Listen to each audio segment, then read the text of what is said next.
menjadi bencana yang indah. Waktu di bait suci yang didirikan Salomo, ada beberapa perkakas-perkakas rumah Tuhan. Tetapi dengar baik-baik, tidak sama, semua perkakas-perkakas itu tidak sama kemuliaannya. Perkakas-perkakas sama-sama di bait Tuhan, sama-sama di rumah Tuhan yang diciptakan, yang didirikan Salomo. Tetapi firman Tuhan mencatat kemuliaan perkakas-perkakas itu tidak sama. Demikian engkau dalam Kristus, saudara dan saya. Haleluya. Kita perkakas-perkakasnya Tuhan. Haleluya. Artinya semakin kita mau dibentuk, semakin dimuliakan Tuhan. Semakin mau dibentuk Tuhan, semakin dimuliakan Tuhan. Dibawa kepada kehendaknya. Haleluya. Sama-sama belajar kita, saudaraku. Saya juga belum di dalam, saya juga banyak ditegur Tuhan. Haleluya, haleluya. Ketika saya juga mau melayani, ketika kurang doaku, saya juga ditegur Roh Kudus. Jangan engkau mengandalkan kekuatanmu. Haleluya. Sama-sama belajar kita, saudara. Sekali lagi pujian ini, kau tahu hatiku. Bukan berarti aku sudah sempurna, tapi Tuhan tahu hatiku. Aku mau dibentuk Tuhan. Itu tujuan pujian kita. Sekali lagi, kau tahu hatiku Tuhan, kau tahu rinduku Tuhan. Sama-sama yuk, haleluya. Kau tahu hatiku Tuhan, kau tahu rinduku Tuhan, kau tahu harap, kau tahu mimpi, kau tahu mimpiku di dalam-Mu Tuhan. Dengan sedap hatiku, dengan sedap jalanku, hanya Kau Tuhan yang ku andalkan menghadapi. Yesus Kau anugerah, Yesus Kau anugerah terindah dalam hidupku. Kau sungguh berarti di setiap langkahku. Anugerah-Mu selalu mempesonaku. Yesus Kau terbaik, Yesus Kau termanis di dalam hidupku. Terima kasih Bapak di surga, terima kasih Tuhan Yesus. Inilah kami Bapak datang beribadah untuk menguruskan hari Sabat Bapak. Kami datang untuk memuji menyembah Engkau Bapak di surga. Basuh kami dengan darah, banyakkan kami. Ya Bapak. Kami datang membawa korban yang berupa haru dalam Ya Bapak. lewat pujian penyembahan kami. Sebentar Tuhan Yesus, kami mau mendengarkan firman. Berfirmanlah Tuhan, berapi hamba-Mu, berapi kami juga mendengar. Sehingga kami sama-sama diberkati lewat firman-Mu Bapa. Sebab firman-Mu Bapa, kekuatan kami, terang bagi kami meminta berjalan. Kasih Bapa yang baik, berfirmanlah sama-sama kita katakan. Amin. Haleluya, haleluya. Shalom, kita bertemu kembali di ibadah kita. Sebagaimana biasa kita beribadah untuk menguduskan hari Sabat, ya. Kita sudah memuji menyembah Tuhan, ya, lewat pujian penyembahan. Firman-Nya berkata, Aku bertahta, lewat puji-pujian orang Israel katanya. Kita lah orang Israel rohani ini, ya. Kita memuji menyembah Tuhan dan Tuhan bertahta di sini. Kita artinya Tuhan senang sama puji-pujian umatnya, anak-anaknya, ya. Di Tuhan, minggu lalu kita sudah belajar tentang Zakeus, ya, tentang bagaimana kerinduan Zakeus untuk berjumpa Tuhan dan Tuhan menjawab kerinduannya. Amin, ya. amin. Tuhan menjawab kerinduannya karena Tuhan tahu, ya, Tuhan tahu isi hati kita. Haleluya. Tuhan tahu isi hati kita, ya. Jadi kita tidak perlu berpura-pura kepada Tuhan, ya. Kita nggak perlu berpura-pura kepada Tuhan karena Tuhan tahu isi hati kita, ya. Tuhan tahu gak isi hati kita? Tahu, sangat kan? sangat tahu. Sangat tahu. Dikatakan di Yohanes, ya, tidak perlu seorang pun memberi kesaksian tentang manusia karena Tuhan tahu isi hati manusia. Ada di Yohanes pasal 1 atau pasal 2 itu ada ya. Jadi minggu ini ya saya tergerak atau Roh Kudus menggerakkan kita belajar firman Tuhan, bagaimana sebenarnya orang Kristen yang dikehendaki Tuhan, ya. Orang Kristen yang dikehendaki Tuhan, orang Kristen yang diberkati Tuhan, ya. Tuhan menghendaki kita nggak diberkati. Sangat senang dia, sangat Ya, rindu. ya. Tuhan sangat senang kita diberkati, Tuhan sangat rindu kita diberkati, ya. Tuhan sangat senang kita diberkati, Tuhan sangat rindu. Sebenarnya kita minta berkat kepada Tuhan, ya. Tapi sebenarnya Tuhan yang lebih rindu kita diberkati. Iya. Tuhan yang lebih rindu. Sama seperti orang tua melihat anaknya. Ada nggak orang tua yang mau melihat anaknya susah? Tidak ada. Gak ada kan? Mana ada? Semua orang tua mau melihat anaknya diberkati, tercukupi semua kebutuhannya, dia bahagia. Ya Tuhan pun demikian. Tuhan sangat rindu melihat anak-anaknya diberkati. Ya, tetapi kadang-kadang anak-anaknya ini ya belum tahu atau tidak tahu, dan ada juga yang nggak mau tahu. Nah, itu yang repotnya. Ada juga anak-anak Tuhan ini yang tidak mau tahu, ya. Jadi Tuhan sedih, Tuhan sedih. Ya, Tuhan mau memberkati anak-anaknya, tapi anak-anaknya nggak mau tahu bagaimana caranya diberkati. Ya, Tuhan diberi untuk kita diberkati. Apakah Tuhan senang melihat anak-anaknya susah? Tidak. Enggak kan? Justru dia susah hati dia kalau melihat anak-anaknya menderita. Ya, enggak. Ya, neraka itu bukan untuk manusia diciptakan, bukan. Itu neraka itu diciptakan untuk malaikat-malaikat yang jatuh. Setan-setan iblis, bukan untuk manusia diciptakan. Surga diciptakan untuk manusia, ya. Taman Firdaus, Taman Eden, itu yang diciptakan untuk manusia, ya. Itu jadi Tuhan selalu rindu memberikan yang terbaik untuk anak-anaknya, ya. Dan itulah yang mau kita pelajari, bagaimana supaya kita diberkati, ya, supaya kita bisa sesuai dengan kehendak Tuhan. Tuhan menghendaki kita diberkati dalam kesehatan, dalam ekonomi. Tuhan mau, tapi kita harus tahu caranya. Jangan nggak mau tahu. Banyak orang nggak mau tahu caranya.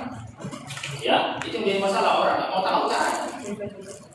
Coba kita buka dari Matius pasal 5, karena di sana dikatakan, ya, bagaimana kita mendapatkan berkat, ya.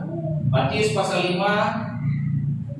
di sana dikatakan bagaimana kita mendapatkan berkat. Ya, kita buka Matius pasal 5 ya. Ayo kita perhatikan Matius pasal 5. Yuk, saya baca ya. Ayat berapa? Dari ayat 1. Matius pasal 5 dari ayat 1 yuk. Saya baca ya, perhatikan baik ya, kita belajar ini sedikit ya. Demikian firman Tuhan Matius pasal 5 ayat 1. Ketika Yesus melihat orang banyak itu naik ke atas bukit, dan setelah dia duduk, datanglah murid-muridnya kepadanya. Maka Yesus mulai berbicara dan mengajar mereka. Katanya, nah ini dia.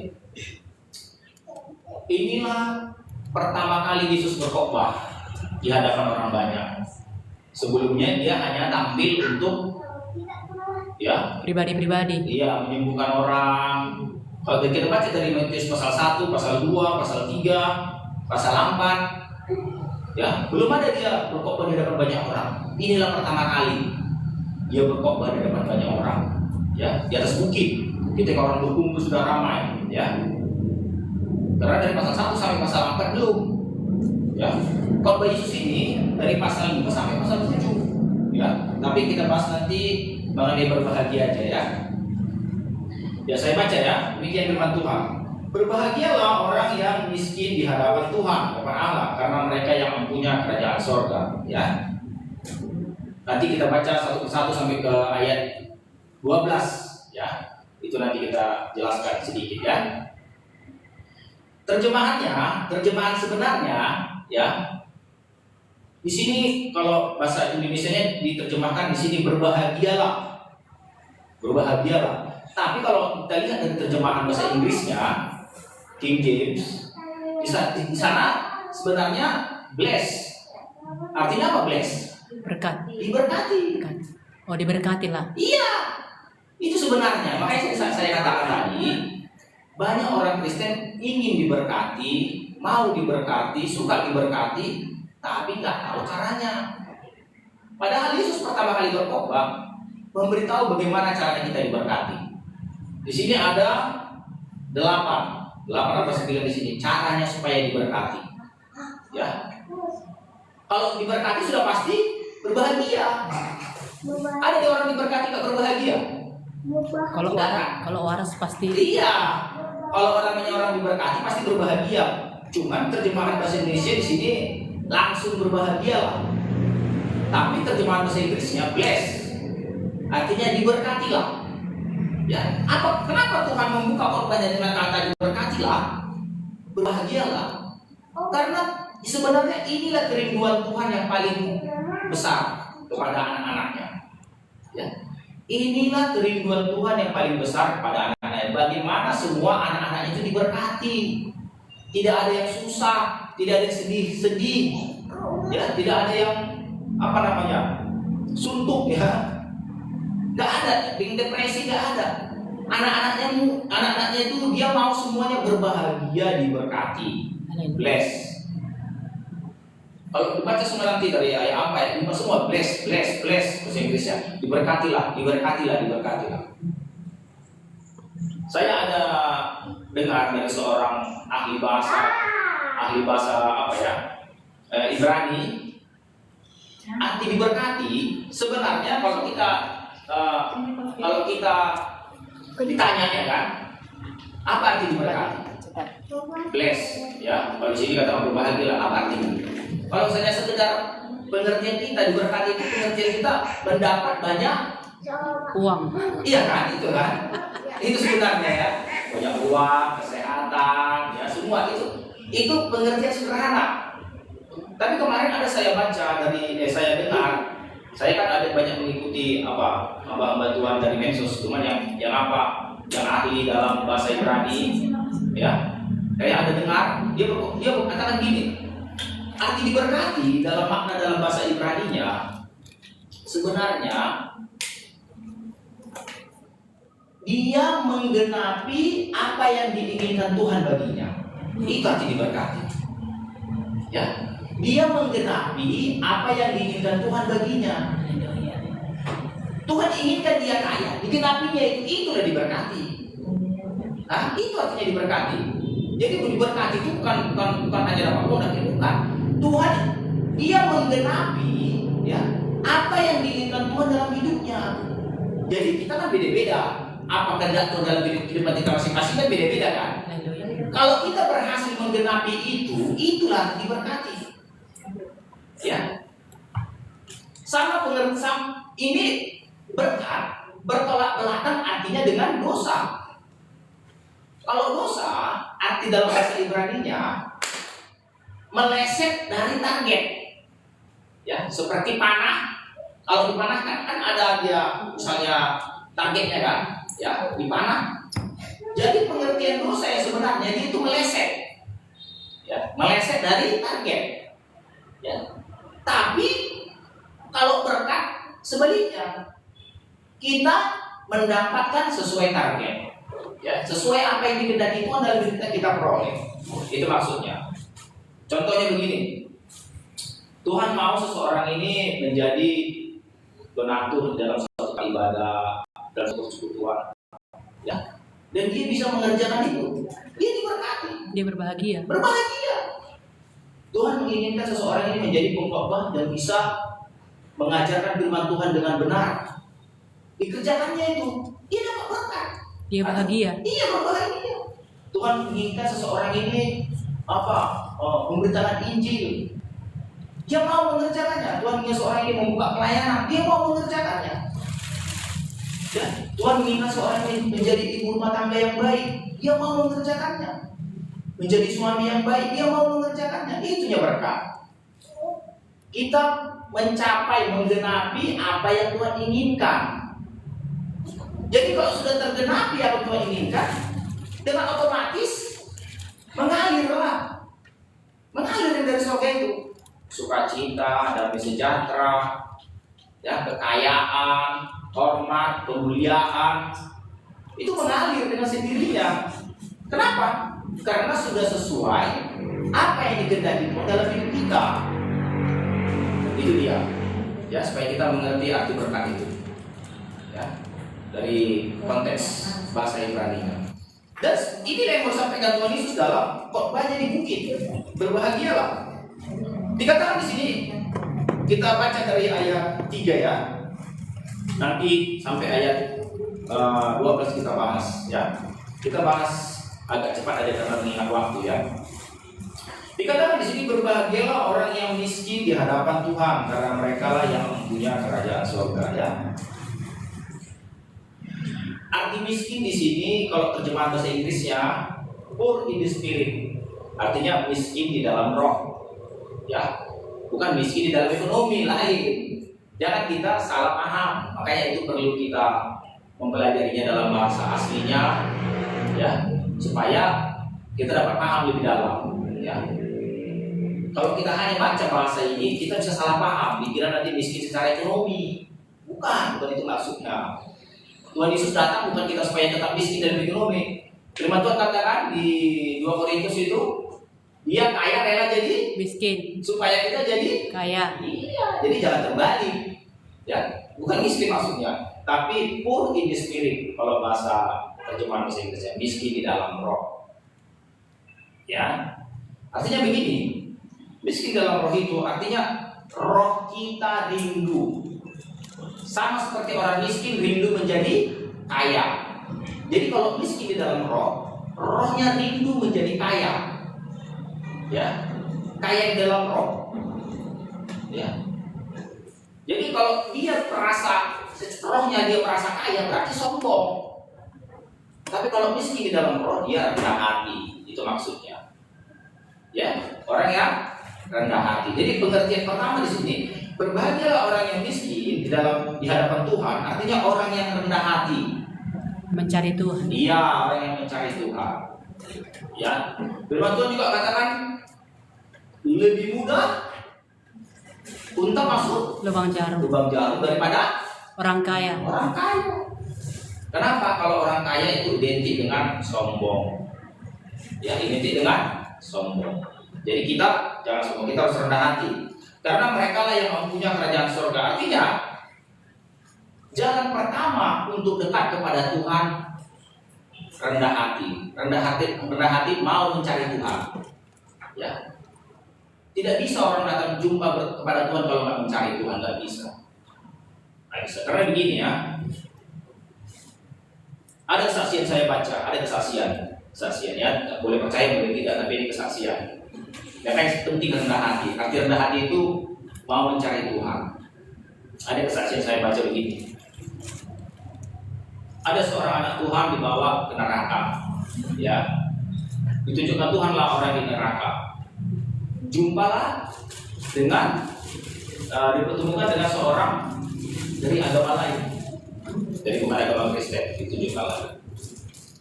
Baru orang yang dari agama lain ini mengeluh. Dia kan berjumpa sama Yesus, tapi di sebelahnya ada orang yang dibawa tadi, ya kan? Dia mengeluh sama Yesus, dia bilang, Tuhan Yesus, kau tidak adil. Kenapa kau katakan aku tidak adil? Karena selama aku hidup tidak pernah ada yang memberitakan Injil kepadaku. Kenapa kau masukkan aku ke neraka? Tidak ada yang pernah memberitakan Injil sama aku, katanya. Itu katanya. Kalau secara pikir kan benar ya. Kenapa di neraka tak pernah dia mendengar Injil? Tidak ada pernah memberitakan Injil. Apa kata Tuhan jawabnya? Pernahkah kau cari aku? Pernahkah kau tanyakan siapa Tuhan yang benar dalam hidupmu? Pernahkah? Selama hidupmu kau hanya sibuk mencari kekayaan. Selama hidupmu kau hanya sibuk mengurus hidupmu. Tidak pernah mencari Tuhan. Ya. Itu nanti. Makanya kita sebenarnya kita kasihan melihat orang-orang dunia. Lihatlah orang-orang dunia. Dari pagi sampai sore, sampai malam mereka hanya sibuk cari uang. Tidak pernah mereka cari Tuhan. Jadi kalau mereka nanti mati masuk neraka, siapa mau disalahkan? Ya mereka sendiri. Mereka tidak pernah mencari Tuhan, mereka tidak pernah bertanya siapa Tuhan yang benar. Kalau mereka bertanya Tuhan yang benar, pasti Tuhan datang menjawab. Karena Tuhan kita Tuhan yang hidup. Haleluya. Tuhan yang hidup, bukan Tuhan yang mati seperti patung. Kalau kita bertanya sama patung, patung itu akan pernah menjawab. Tapi kalau orang bertanya sama Yesus, Yesus menjawab. Amin. Kenapa Yesus menjawab? Karena dia hidup. Dia nggak mati di kuburan, dia bangkit. Ya, itu perbedaan kita sama ya Tuhan orang lain. Tuhan orang lain mati, kenapa patung? Gunung, pohon, itu Tuhan yang mana yang menjawab.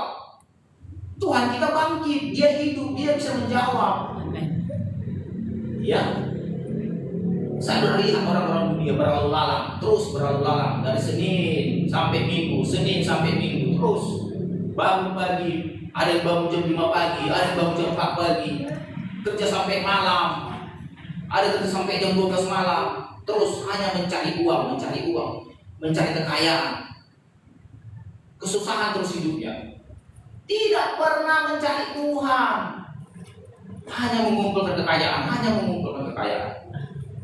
Kalau mereka binasa masuk neraka, siapa yang mau disalahkan? Mereka sendiri disalahkan. Kenapa? Nanti di penghakiman dia ditanya, pernahkah kau cari aku? Pernahkah kau tanyakan siapa Tuhan yang benar? Ya, saya ada baca banyak kesaksian orang-orang dari agama seberang. Ya, mereka sungguh-sungguh mencari Tuhan. Tuhan datang menjawab lewat mimpi. Aku Tuhan yang benar, sembahlah. Akulah Alfa Omega. Akulah yang telah mati tetapi bangkit, katanya. Tuhan datang. Tapi kalau orang tidak rendah hati, seperti kata ini, mesti dalam Tuhan rendah hati mencari Tuhan, nggak bisa jumpa dengan Tuhan, tidak bisa. Rendah hati kita mencari Tuhan, datang kepada Tuhan. Ya, datang kepada Tuhan. Ya. Permasalahannya begini ya. Orang ketika lahir diajari orang tuanya agama ini, ya udah mereka percaya agama yang dipercayanya itu, percaya aja itu terus, merasa agama yang dikasih orang tuanya itu udah benar. Padahal nggak demikian kalau mencari Tuhan. Kalau kita mencari Tuhan, kita harus bertanya, benarkah yang dikerjakan ini? Apakah ini sesuai dengan itu? Bertanya kepada Tuhan.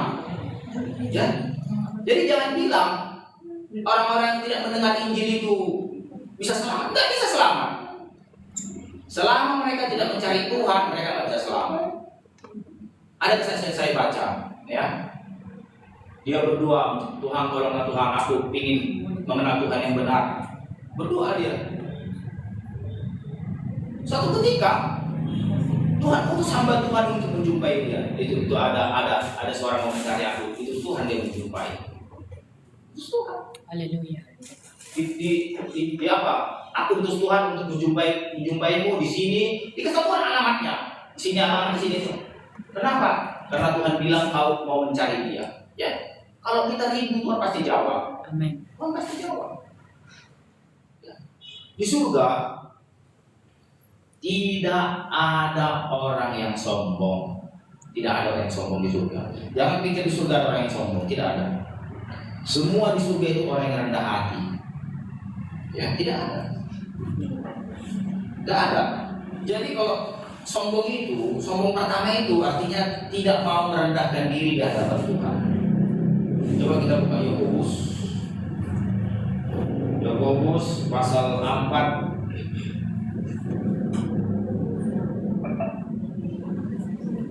ayat 6. Yakobus pasal 4 ayat 6, coba. Itulah yang artinya orang yang miskin di hadapan Tuhan, poor in the spirit. Ya, karena mereka yang punya benar. Tidak ada di surga orang yang sombong, tidak ada. Coba kita buka di Yakobus pasal 4 ayat 6, saya baca, sudah dapat? Haleluya. Tetapi kasih karunia dianugerahkan kepada kita lebih besar daripada itu. Karena itu ia katakan, Tuhan menentang orang yang Congkak. sombong. Tuhan menentang. Tetapi mengasihani orang yang Rendah hati. ya, datanglah kita rendah hati kepada Tuhan. Tanpa rendah hati kita mencari Tuhan. Makanya dikatakan tadi berbahagia yang miskin dan mampu karena mereka yang empunya kerajaan surga. Jadi langkah pertama kalau orang mau berjumpa Tuhan ke surga, rendah hati lah. Nah, jangan keraskan hatimu. Apa kata firman? Rendah hati. Jangan sombong. Jangan kita merasa pengetahuan kita lebih hebat. Ya. Kenapa orang ateis? Saya tanya, kenapa orang ateis? Karena merasa dia lebih pintar. Lebih pintar dia. Perhatikan semua rata-rata orang ateis itu gak ada orang yang bodoh itu. Gak ada orang yang bodoh ateis. Orang-orang jenius yang ateis merasa lebih pintar. Kalau orang bodoh justru orang bodoh yang banyak fanatik agama. Sama aja memang. Ya. Orang pintar adalah ateis jadi. Ya, rendah hati kita cari Tuhan. Bertanya kepada Tuhan, Tuhan, apa lagi yang perlu kuperbaiki? Kadang-kadang kita tuh mau juga sombong rohani. Sombong rohani banyak juga. Gara-gara dia sudah STH, MTH, udah khotbah ke luar negeri, diundang ke sana kemari, sudah bisa bangkitkan orang mati, asal diletakkan tangannya atas orang sakit bisa sembuh, udah sombong. Dipikir dia udah surga, tak tahunya nanti ditolak di pintu. Karena kata Tuhan rendah hati, full in the spirit. Selalu yang merasa full in the spirit, rendah hati. Ya, jangan merasa kaya kita, jangan merasa miskin kita di hadapan Tuhan. Merasa kaya kalau kita mendapat kasih karunia itu full in the spirit, jangan merasa sombong. Kalau ada orang yang miskin sombong itu udah gak waras. Ya. Kalau ada miskin sombong, orang miskin rendah hati, orang miskin kalau ada suatu pesta itu duduknya paling belakang. Gak mungkin dia berani ke depan. Kalau ada orang miskin berani ke depan duduk itu gak waras. Artinya apa? Rendah hati, full in the spirit, merasa rendah di hadapan Tuhan. Ya, merasa miskin di hadapan Tuhan. Ya, merasa miskin di hadapan Tuhan. Jangan. Ya. Baru kita bisa datang kepada Tuhan. Karena Tuhan menentang orang yang congkak. Kalau kita baca di Yehezkiel apa ya? Di sana dikatakan kejatuhan Lucifer karena apa? Tinggi hati. Karena Tinggi hati. engkau hendak mendirikan tahtamu katanya. Menyamai Yang maha tinggi. Karena tinggi hati. Tapi apa ya? Kalau saya tanya dulu, apa yang membuat Lucifer tinggi hati? Apa yang membuat dia tinggi hati? Ya. Ketika supaya kita bisa menghindarkan diri dari rasa sombong, dari tinggi hati, supaya kita bisa begini. Ketika Lucifer melihat dirinya, perhatikan baik. Ketika Lucifer melihat dirinya, dia tidak melihat Tuhan, dia melihat dirinya. Ketika Lucifer melihat dirinya, dia maha apa dikatakan Yesus? Maha indah. Maha indah ada ya. Nanti kita buka. Maha indah. Kenapa dikatakan dia maha indah? Karena memang dialah malaikat terindah yang diciptakan Tuhan dari semua malaikat. Maha indah katanya. Ketika dia melihat dirinya maha indah, timbullah tadi. Ternyata aku maha indah dari semua malaikat. Aku layak dan pantas sejajar dengan Tuhan, menyamai yang maha tinggi, pantas dan layak. Itu pikirannya. Ya. Ketika dia berpikir demikian, dia tidak tahu itu dosa, nggak tahu dia itu dosa. Hal itu menjadi dosa karena Tuhan tidak menghendaki ada yang mau menyamai dia.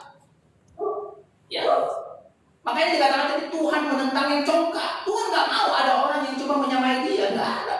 Kenapa? Karena dia Tuhan satu-satunya. Kalau ada dua yang menyamai itu bukan satu-satunya lagi.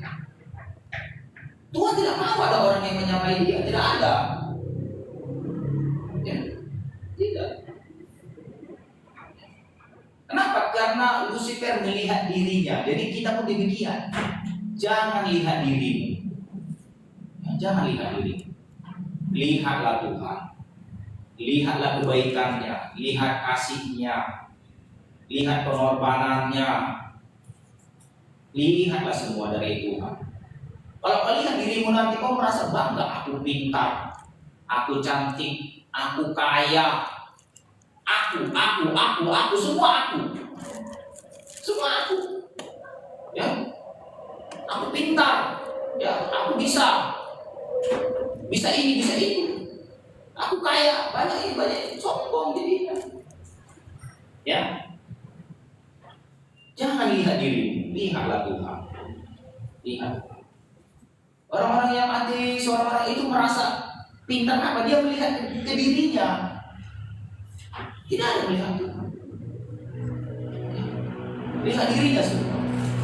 Jadi jangan lihat dirimu, jangan lihat dirimu. Sombong nanti. Kau lihat dirimu, oh aku sudah tamatan ini. Aku sudah S2, sudah S3. Kau melihat dirimu. Ya, aku sudah punya rumah.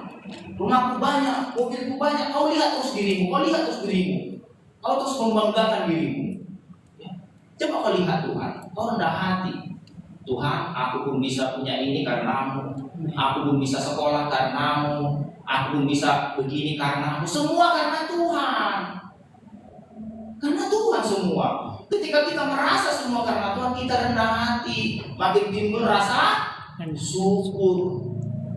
Semakin timbul rasa syukur. Kalau Tuhan aku pun bisa ini, semua karena Tuhan. Kalau pun aku bisa punya rumah, semua karena Tuhan. Kalaupun aku bisa punya anak-anak yang cantik, semua karena Tuhan. Kalaupun aku bisa menyekolahkan anak-anakku, semua karena Tuhan. Nggak ada karena kita, nggak ada. Itulah orang yang rendah hati. Ya, jangan seperti Lucifer. Dia melihat dirinya maha indah. Ya, karena engkau melihat dirimu maha indah. Bahkan apa? Kalau kita lihat ayatnya nanti, seluruh tubuh Lucifer itu adalah alat musik. Alat musik. Semua alat musik di dalam tubuh. Kalau dari ayatnya kalau kita pelajari ya. Artinya apa? Dia bisa membuat lagu-lagu pujian penyembahan yang begitu indah, tidak ada malaikat yang bisa meniru. Tidak ada. Tidak ada. Tidak ada yang bisa meniru malaikat. Makanya dia sombong. Aku bisa menyamai yang maha tinggi, katanya. Ya, jangan sombong.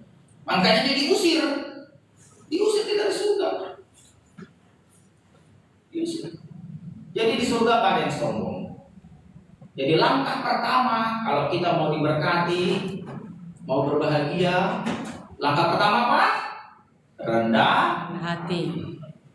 Tetaplah merasa miskin di hadapan Tuhan, jangan merasa kaya. Ya, tetaplah merasa miskin di hadapan Tuhan. Merasalah kita selalu rindu diberkati, rindu dekat dengan Tuhan. Ya, jangan merasa aku sudah hebat lah. Rindulah selalu kita dekat dengan Tuhan, sama seperti Zakius. Ya, ini soal rindu dia berjumpa dengan Tuhan.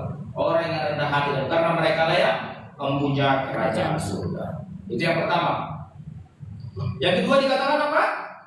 Berbahagialah orang yang berduka cita karena mereka akan dihibur. Ya, artinya diberkatilah, bless. Ya, diberkatilah orang yang berduka cita karena mereka akan dihibur. Berduka cita di sini, kalau di Amsal dikatakan, duka cita itu bisa membuat sakit, bahkan dikatakan bisa mematahkan tulang. Semangatnya apa? Mematahkan tulang. Bukan duka cita itu yang dimaksud, bukan duka cita itu yang dimaksud. Tetapi duka cita karena kebenaran, menderita karena kebenaran. Karena mereka akan dihibur. Coba kita buka ayatnya di 1 Petrus ya. Karena kita salah paham, dikira berduka cita karena daging, bukan. Tapi berduka cita karena kebenaran. Ya, 1 Petrus pasal 4. Jangan pakai. Oh, 1 Petrus. Ayo. 1 Petrus pasal 2. Petrus pasal 2 ada apa? Berduka cita itu artinya menderita, ya. Karena namanya berduka cita itu gak ada yang bahagia, ya. Diberkatilah mereka yang berduka cita. 1 Petrus pasal 2 arti berduka cita itu menderita, makanya batas pasal 2 ayat 20. Ayo. Ya, sudah cepat itu jalan ya. 1 Petrus 2 ayat 20. Ya. Sebab dapatkah disebut pujian jika kamu menderita pukulan karena kamu berbuat dosa? Ya. Tetapi jika kamu berbuat baik dan karena itu kamu harus menderita, Ya. maka itu adalah kasih karunia pada Tuhan. Iya, 21. Ayat 21. Iya. Sebab untuk itulah kamu dipanggil, karena Kristus pun telah menderita untuk kamu Iya. dan telah meninggalkan teladan bagimu supaya kamu mengikuti jejaknya. Iya. Jadi penderitaan kita bukan duka cita karena dosa. Ya. Tadi katakan di sini, jika kamu sebab dapat disebut ujian jika kamu menderita pukulan karena kamu berbuat dosa. Bukan karena itu penderitaan kita, bukan penderitaan karena duka cita karena dosa, bukan. Tapi karena duka cita karena kebenaran. Ya. Selanjutnya lagi di pasal 3 ayat 17.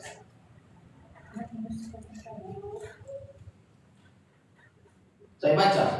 Sebab lebih baik menderita karena berbuat baik jika hal itu dikehendaki Tuhan daripada menderita karena berbuat jahat. Berduka cita karena berbuat baik. Baru di pasal 4 ayat 16. Dari ayat 15. 1 Petrus pasal 4 ayat 15. Baca lagi.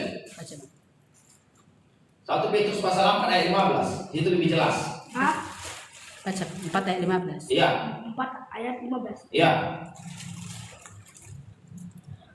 Janganlah Gimana? 1 Petrus 4. Ayat 15. Janganlah ada di antara kamu yang harus menderita sebagai pembunuh atau pencuri atau penjahat atau pengacau. tetapi Ada.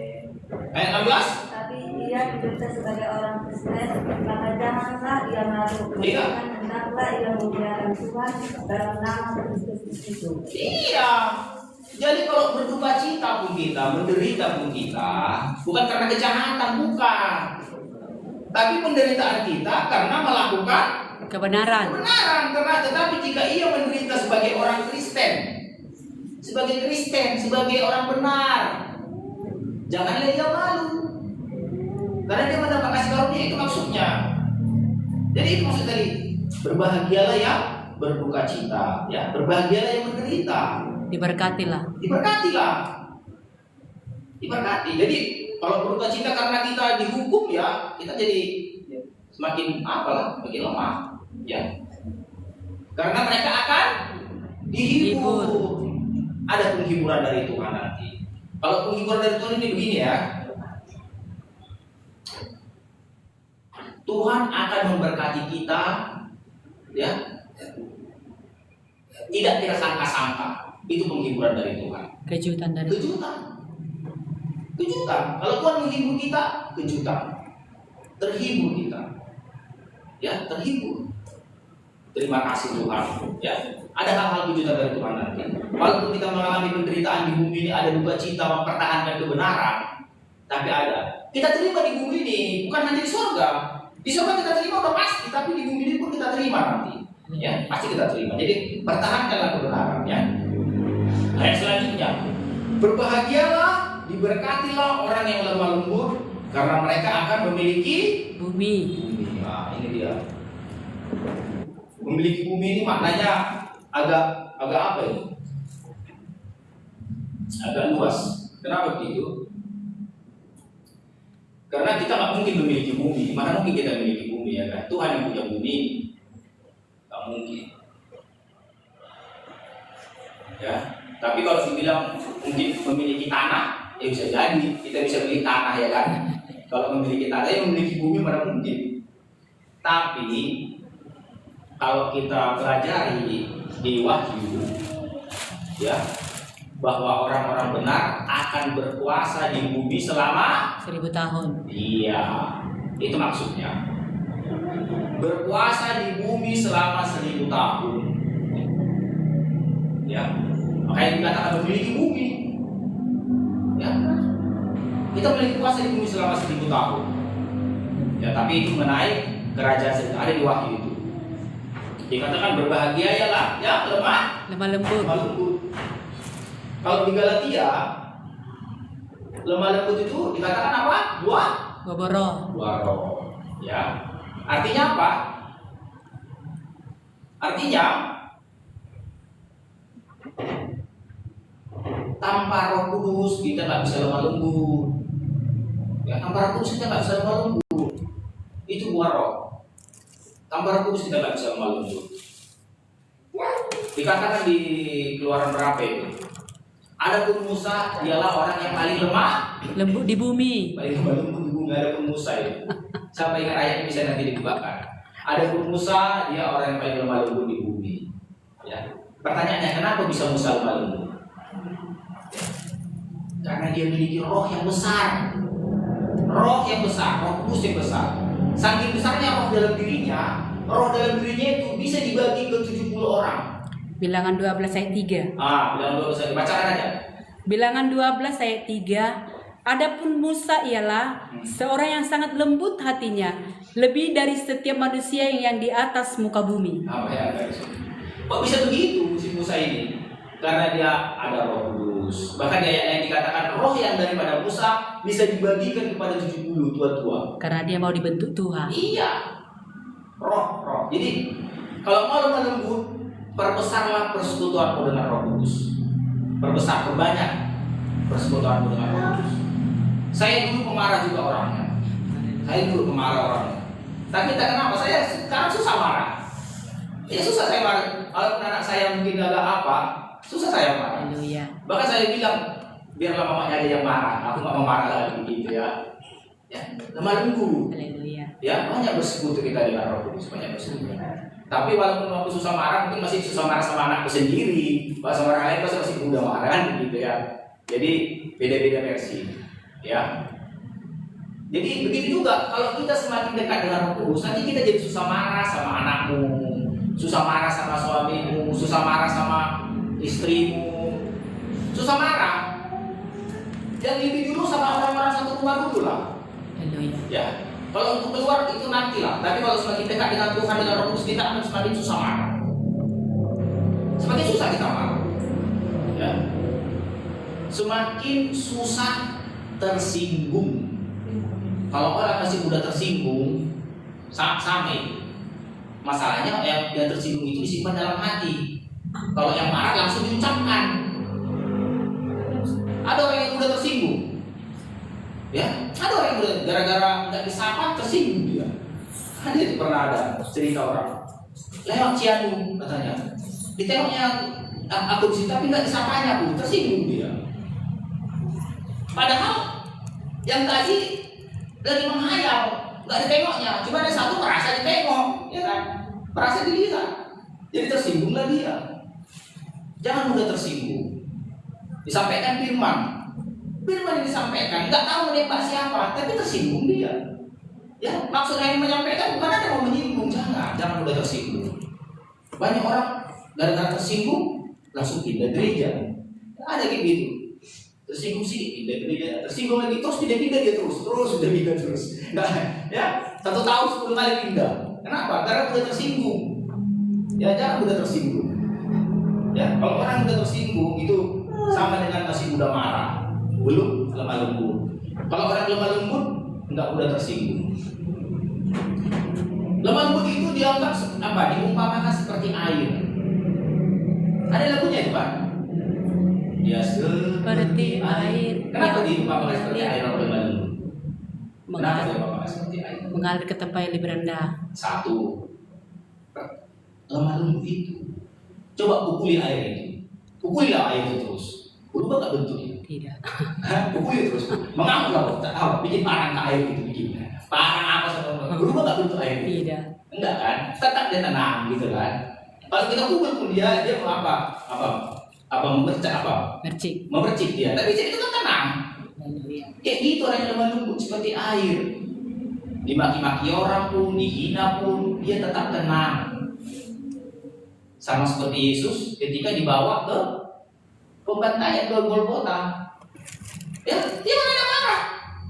Dia aja dia seperti apa dikatakan yang apa katanya? Yang teluh katanya. Ya. Keledai yang keluh. Iya. Domba-domba yang Domba. Dia tidak mengeluh. Dipukuli, dicambuk, diludahi. Ada dia ngamuk, ada dia mengeluh. Diam aja dia, diam aja. Bisa kita gitu? Mana bisa kalau ada Roh Kudus? Nggak bisa.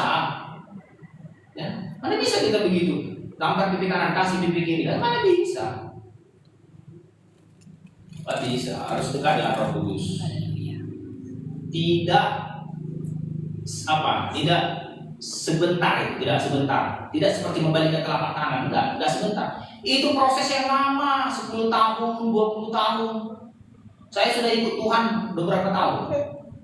98. Saya ikut 98. 2 tahun lagi 30. 98 saya ikut Tuhan.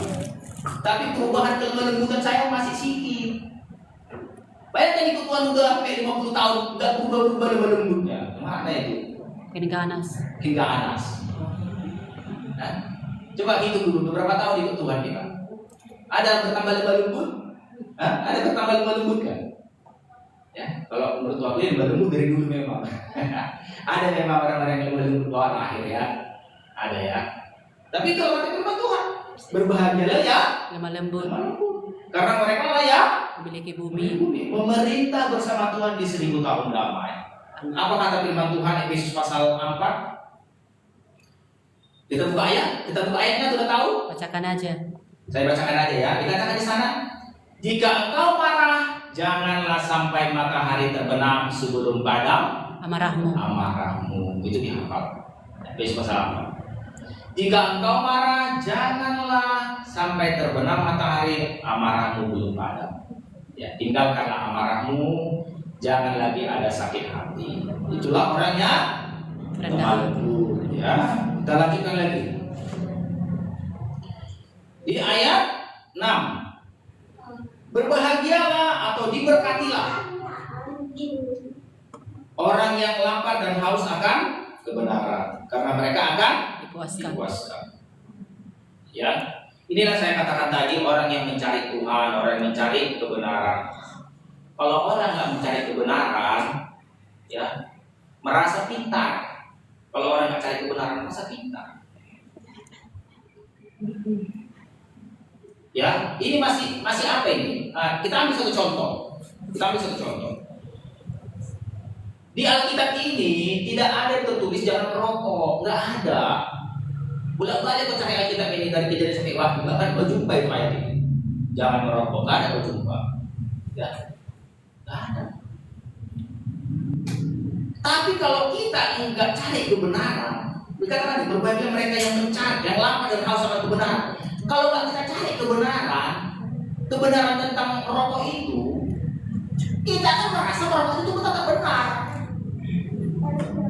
Tapi firman Tuhan katakan itu tidak benar. Kenapa kita tahu itu nggak benar? Karena kita mengenal kebenaran. Haus dan lapar akan kebenaran. Sehingga kita dipuaskan. Kita mengerti kita kebenaran. Bahwa rokok itu nggak boleh. Ya. Contoh begini. Ada seorang hamba Tuhan yang nggak ada sekolah teologianya, ya, sama SMA aja dia. Sama SMA itu hamba Tuhan, ya, dia akan jadi pendeta buka pelayanan. Dia rindu kepada firman Tuhan, belajar firman Tuhan, bersekutu dengan Tuhan, dia haus kebenaran firman Tuhan, dipelajarinya firman Tuhan, diajarkannya lah. Merokok itu dosa. Ya, itu ada satu hamba Tuhan. Baru ada hamba Tuhan lain. Dia tamat S1 teologi, keluar negeri lagi, ambil S2, MD, ambil lagi S3, doktor teologi, ya. Baru dia membuka pelayanan. Di pelayanannya diajarkannya merokok itu boleh. Kenapa? Karena tidak ada tertulis. Pertanyaan saya, siapa yang bilang benar? Siapa yang kalian dengar? Yang dokter teologi dari luar negeri tadi kah? Atau hanya pendeta yang hamba Tuhan kecil di desa-desa? Di desa-desa yang hanya tamat SMA, pelayanannya kecil, jemaatnya sedikit, tapi dia sungguh-sungguh mencari Tuhan, sungguh-sungguh belajar firman Tuhan, haus dan lapar akan kebenaran. Yang mana kalian dengar? Hamba Tuhan yang gerejanya besar, jemaatnya ribuan, punya mobil mewah, dokter teologi, tapi di gerejanya diajarkan merokok itu boleh. Yang mana kalian dengar? Ya. Kalau secara umum, pastilah yang lebih besar yang diakui. Pasti lebih besar diakui. Pasti dibilang sama hamba Tuhan di desa-desa yang kecil itu pelayanan, dia bilang, tahu apa kau? Kau aja kau gak pernah sekolah. Tahu apa? Gak pernah keluar negeri. Gak perlu keluar negeri. Ya. Tahu apa kau? Itulah yang membuat banyak orang binasa. Orang banyak binasa karena apa? Karena ikut manusia, bukan ikut firman. Makanya hati-hati. Makanya saya katakan itu kemarin, jangan gantungkan keselamatanmu sama orang, gantungkan keselamatanmu sama firman. Lapar dan hauslah cari kebenaran, maka kita dipuaskan. Kalau nggak cari kebenaran, binasa kita, binasa. Tengok di gereja besar, semua perempuan pakai rok mini, ya? Bajunya nampak ketiaknya semua. Habis itu mereka merasa ke surga. Asal mereka bayar kulit, dibayar perpuluhan, udah merasa ke surga. Nggak tahu cara berpakaian. Aduh, makanya saya katakan, lapar dan hauslah sama kebenaran, sehingga kita akan dipuaskan. Carilah kebenaran. Jangan lihat orang, jangan lihat perkumpulanmu nanti itu menyesatkan. Pasti menyesatkan. Lapar dan hauslah kebenaran. Carilah kebenaran. Ya, cari kebenaran. Tuhan, apakah berpakaian begini sudah benar? Ya, coba lihat sekarang. Saya terus terang saja. Berapa yang berani mengajarkan bahwa pesta berhala itu dosa? Ya, pesta berhala yang di tengah-tengahnya ada taman-taman dewa. Berapa gereja yang berani mengajarkan taman-taman dewa? Taman-taman dewa. Taman-taman dewa itu apa? Ada sembahannya disusun bentuknya, di depan kepala, kaki, tangan disusun. Ayo kita buka ayatnya supaya kita tahu taman-taman dewa itu. Hampir nggak ada gereja mengajarkan itu. Yesaya 61 coba. Ayo, Yesaya. Taman-taman dewa. Kalau kita saudara nggak mencari kebenaran, Yesaya 66 ayat 17. Kalau kita nggak haus dan lapar sama kebenaran, nggak jumpa ayat ini. Yesaya 66 ayat 17. Coba saudara baca ya. Apa? Yesaya 66 ayat 17. Ya. Yesaya 66 ayat 17. Kalau kita nggak lapar dan haus dan kebenaran, kita nggak akan jumpa ayat ini. Ayo kita baca dulu ya. Yang kuat jelas. Saya 66 ayat 17. mereka yang menguruskan dan mentahirkan dirinya untuk taman-taman dewa dan dengan mengikuti seseorang yang ada di tengah-tengahnya yang memakan hiu daging babi dan hiu dan binatang-binatang serta tikus. Mereka semua akan lenyap sekaligus demikian firman Tuhan. Iya. Jangan terkejut. Memang babi enak. Babi pakai kecap, enak. Tapi mereka akan Dibinasakan. Akan lenyap. Mereka yang menguduskan dan mentahirkan dirinya untuk taman-taman dewa. Tahu arti taman-taman dewa? Taman itu artinya disusun. Itu arti taman, disusun, dibikin rapi bentuknya. Persembahan yang disusun. Ya, itu arti taman. Taman itu disusun. Disusun di sini kepalanya, di sini kakinya, di sini ekornya, disusun di sini badannya. Itu disusun, itu arti taman. Dan mengikuti seorang yang ada di tengah-tengahnya, ada imamnya di pertemuan itu, nggak sembarangan. Ada kalau bahasa Bataknya ada rajanya, raja Parhata atau raja apa, ada di situ orang di tengah-tengah itu yang menyusun itu. Ada yang memakan daging babi dan binatang-binatang jijik serta tikus ya. Orang Manado memakan tikus, tapi nggak tahu ya. Jadi saya coba dikoreksi nanti kalau saya salah. Orang Manado makan tikus itu ada yang makan ular, ada yang makan apa, macam yang dimakan binatang-binatang jijik. Akan lenyap sekaligus. Kalau kita nggak mau firman Tuhan, kita nggak jumpa ya ini. Pelajari firman Tuhan ya. Jangan kita binasa. Firman Tuhan berapa minggu lalu dikatakan umatku binasa karena bodoh. Umatku binasa karena bodoh. Ayo kita lanjutkan lagi Matius pasal 5 ayat 7. Berbahagialah, diberkatilah orang yang murah hati karena mereka akan beroleh Kemurahan. Ya, ini minggu lalu. Zakius murah hati. Dia rela berikan setengah hartanya. Ya. Setengah hartanya dia rela. Langsung dikatakan Tuhan, keselamatan atas rumah ini, rumah tangganya diberkati ya. Selamat di bumi, selamat di surga. Murah hati kita. Murah hati. Kalau orang kaya murah hati itu lumrah. Kenapa orang kaya murah hati lumrah? Karena banyak. Uangnya banyak, uangnya di bank banyak. Kalau orang kaya murah hati, Banyak yang mau dibagi. banyak yang dibagi. Tapi kalau orang miskin murah hati, itu ajaib. Ajaib itu orang miskin murah hati.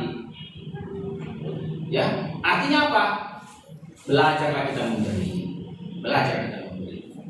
Ya. Jangan banyak orang bilang, nanti ada tumbuh kaya aku baru memberi. Tumbuh kaya aku baru memberi. Itu tipuan iblis. Kalau tumbuh kaya memberi, macam mana kamu jadi kaya sedangkan syarat untuk diberkati murah hati? Praktekkanlah murah hati, baru Tuhan murah hati.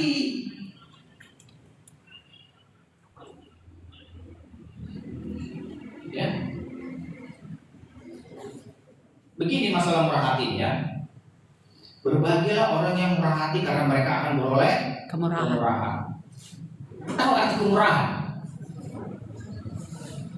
Kemurahan tahu? Generosity itu sih kemurahan. Kemudahan. Kemurahan itu tahu? Dimudahkan. Kemurahan itu begini. Kau ringan memberi ringan, itu kemurahan ringan. Kau tak berat memberinya, ringan. Ya ringan memberi.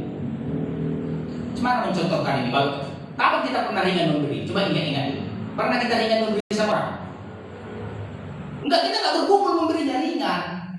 Itu kemurahan. Kalau kau masih bergumul memberi, itu belum kemurahan namanya. Tapi ketika kau ringan memberi, ada, saya nggak usah sebut namanya ya, ada seorang saya kenal, dia nggak begitu kaya. Tapi entah kenapa semua orang yang datang ke rumahnya selalu dikasih makan. Saya heran, asal saya datang ke rumahnya, cepat-cepat suruh bikinnya nasi, ayo makan kita datang. Itu ringan dia memberi, ringan, dia nggak berkira. Itu maksudnya ringan, murah hati ringan, enggak berat. Kalau ada orang datang berpikir-pikir, nanti habis nasi pun nanti dibikinnya, itu tadi ya. Itu beli, beli, ya. Kalau beli itu berkira-kira dia, nanti berapa lagi, berapa, dikira-kirain berapa yang dimakan orang. Itu beli. Tapi kalau yang murah hati nggak berkira, ringan. Padahal sedikitnya beras di rumahnya, tapi ada tamu yang datang langsung disuruh makan. Itu murah hati. Tahu? Udah tahu arti murah hati? Ringan memberi, nggak berkira-kira. Udah nggak ada gula di rumahnya, ya. Datang tamu, ya. Disuruh beli dulu gula katanya. Untuk bikin teh manis, kenapa? Dia nggak berkira. Yang penting tamunya diberkati, senang, nggak berkira. Kalau kita masih berkira-kira, itu masih. Pertanyaannya begini. Mau nggak kita Tuhan begitu sama kita? Mau. Mau nggak Tuhan memberi nggak berkira-kira sama kita? Mau sekali. Mau sekali. Masalahnya kita duluan buat. Kan gitu. Berbahagialah yang murah hati supaya beroleh Kemurahan. Kemurahan Tuhan. Mau nggak Tuhan memberi nggak kira-kira sama kita? Mau sekali. Iya. Kalau Tuhan memberi nggak kira-kira, Tuhan kita, kayak saya dulu pernah berpikir, Tuhan, saya maunya mobil yang apa yang adalah yang penting ada bisa nggak kena panas, ya. Tapi dikasih mobil yang lebih bagus. Amin. Itu artinya Tuhan memberi nggak kira-kira. Haleluya. Yang kita inginkan Lebih diberi yang berkali lipat. lebih daripada yang diharapkan. Iya. Ya. Ini kesaksian istriku ya. Saya saksikan di depan Tuhan. Istriku bersaksi sendiri sama aku. Ketika dia berdoa, dia bilang begini, Tuhan, aku mau berdoa Tuhan, rumahku batulah Tuhan. Yang penting batu lah. Jangan tepas. Jangan tepas. Cuma hanya itu. Tapi tentunya dikasih dong. Amin. Ya. Dikasih sampai begini. Haleluya. Begitu kalau Tuhan gak kira-kira. Ya Tuhan, rumahku maunya cuma 4 kali 4 lah Tuhan. Dibikin Tuhan yang langsung 50 kali 50. Haleluya. Ya. Begitu kalau gak kira-kira Tuhan memberi. Jadi masalahnya kalau Tuhan mau begitu sama kita, kita mulai duluan. Haleluya. Mulai duluan. Murah hati lah kita.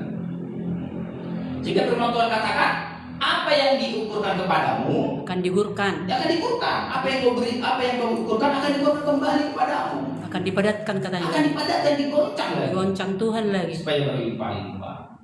Amin. Jadi kalau kita mau diberkati, jangan pilih-pilih, jangan pilih-pilih.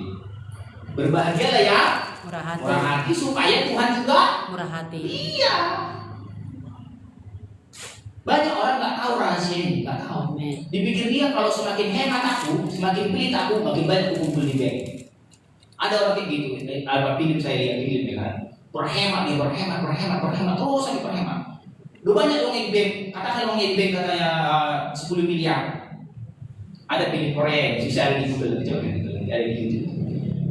Dikumpulkan dia uangnya tabungan berhemat, dia sampai dia makan pun sedikit, dikumpulin 10 miliar. Rencana dia untuk pensiun, contohnya begitu kan. Tiba-tiba sakitlah perutnya, berobatlah dia ke dokter, ya. Dibilang dokter, kau kena kanker usus, hidupmu tinggal 3 bulan lagi.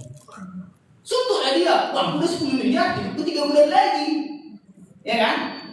Berpikirlah dia bagaimana cara menghabiskan uangku ini yang 10 miliar ini dalam 3 bulan. Wah, pesta por lagi lah, dia bisa uangnya, makan, semua enak-enak, liburan luar negeri. Tapi dia berpikir, kalau aku sendiri ini enak, aku ajak kawan-kawanku, diajak kawan-kawan semua, rame-rame lah mereka menghabiskan 10 miliar ini. Habislah uang 10 miliar ini. Baru ditunggu-tunggu dan dia mati. Kan dia tiba-tiba udah mati, ya kan? Itu ya. Enggak mati-mati. Ya kan? Itu gue mati dia. Baru karena belum mati-mati baru dia ada dokter. Ibaratnya ke dokter. Dok, katanya 3 bulan lagi aku mati. Kok belum mati, Dok? Ini apa ya? Baru diperiksa dokter lagi. Dia hilang kankermu. Rupanya periksa itu salah dokumen orang yang rupanya waktu periksa itu. Salah dokumen dia. Dibilangnya, oh salah, yang depan itu bukan dokumenmu, cuman nama klien mirip katanya. Namanya mirip, ya kan? Baru suntuk dan udah habis sampai 10 miliar. Ternyata salah diagnosa, itu punya orang rupanya salah ambil apanya suratnya. Karena mirip. Iya, surat diagnosanya salah ambil.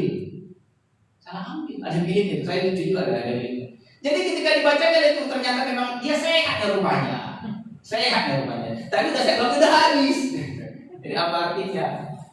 Ya, begitulah kalau orang pelit, ya jangan pelit, murah hati kita ya, Ya makanya enak, ya. Ya saya rasa sampai sini dulu, nanti kita sambung lagi karena udah jam berapa ini. Mari kita berdoa. Haleluya. Bapa di surga, kami bersyukur buat firman-Mu yang singkat ini, Bapa, mengajari kami bagaimana kami diberkati.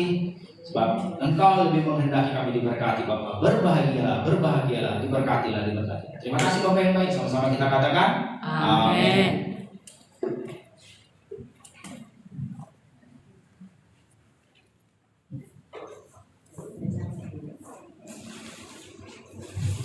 Haleluya, terpuji nama Bapa di surga. Udah lengkaplah firman Tuhan ya saudaraku. Tadi rumus rahasia bagaimana Tuhan mau memberkati kita. Yang saya tadi dapat, yang pertama itu ternyata